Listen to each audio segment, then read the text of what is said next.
I just got into Pamplona, came across the bridge. I'm not quite sure what this is. I should sit down and get my guidebook out. It looks like some sort of a citadel, maybe. Oh, here comes a pilgrim. It's the first one I've seen. Cool.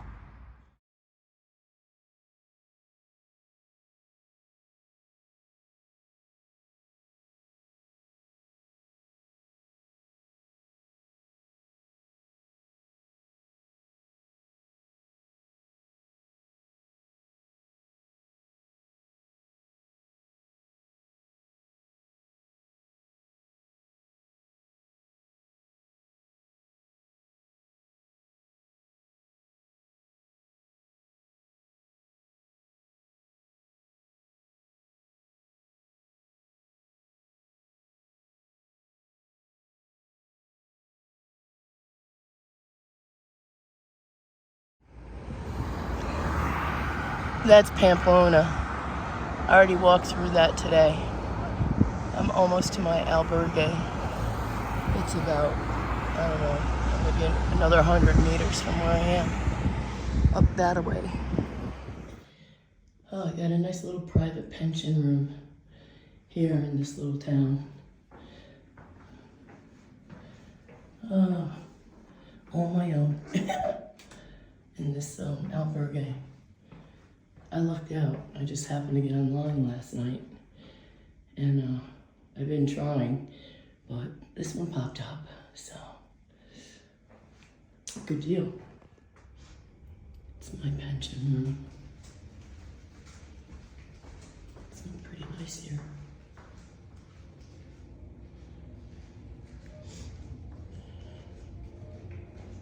That's how I get out, go down there. So right now I'm gonna get some ice water. Put it in my water bottle. 8:30 this morning. I didn't sleep good last night. I had a sore throat. I don't know if I'm getting sick or if the room was just dry, but I made it through Pamplona. And I'm at my albergue, which is like almost 2 kilometers off the Camino. So, but I found a nice pension room. So if I stayed on the Camino, I'd be here, but my room is over here in this little town. So I stopped for lunch. Yeah, lunch, believe it. I never eat lunch, but I was hungry. And then I just came over. It's, like I said, it was about a 2 kilometer walk. So now tomorrow morning I have to walk back, get on the Camino. And then I'm heading to this place right here. I got an albergue here tomorrow.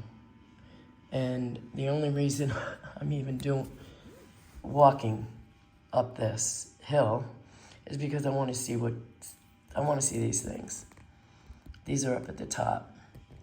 And if you saw the movie The Way, you'll remember that part with Yost. He's my favorite character in the movie. And the bicycles went by, and he said, "Oh, you could do this on a bicycle?" So that's why I do want to get up to the top of this hill.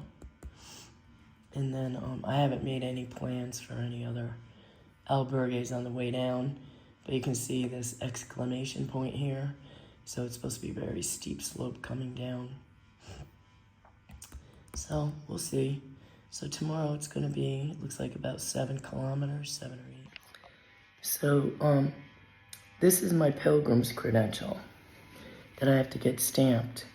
You know, at every place I stop along the Camino. And everybody else's, it's nice and crisp and just so perfect. And mine, you can see it's smeared. It's a wreck. And so they ask, "Oh my gosh, what happened?" And I tell them, this is from the storm on September 2nd, going over the Pyrenees. And it came to my attention that the people who actually made that trek over the Pyrenees are kind of like, they were kind of looked up to as like superheroes or something.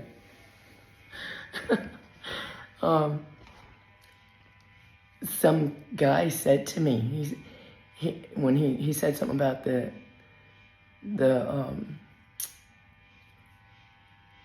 storm over the Pyrenees, and I said, yeah, I know, I was in it.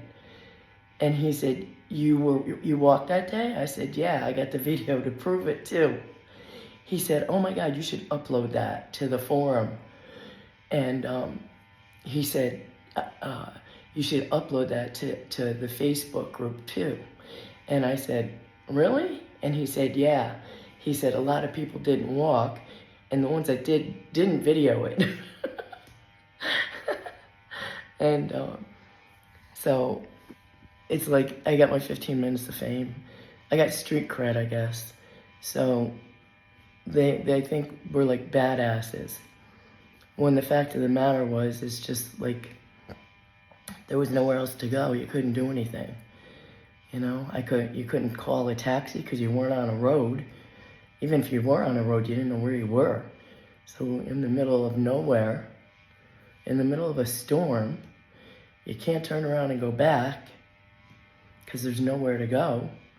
All you could do is go forward, you know, kind of like life.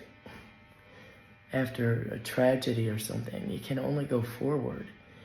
And I guess maybe that was a lesson I needed to learn. You can only go forward. But it was probably one of the most difficult things I've ever done. But yeah, I got street cred anyway out of it.